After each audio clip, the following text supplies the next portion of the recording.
Hello guys, welcome to my channel. Vice Ganda at Ayon Perez, pinakilig na naman ng mag-asawa ang madlang people sa kanilang lambingan at bordagulan. Habang palabas ang mag-asawa, pagkatapos ng kanilang show, nadaanan ang mga cake na nakabalandra sa kanilang dadaanan. Napawaw icing ang misis ni Ayon. Vice Ganda nang akmang lalapitan ang mga cake dahil sa icing biglang hinila siya ng kanyang mister na si Ayon Perez. Ang sarap panoorin ng mag-asawa sa kanilang hilaan.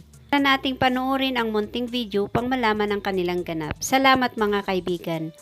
Huwag kalimutang isubscribe ang Artista TV upang lagi kang updated sa mga paborito niyong mga celebrity.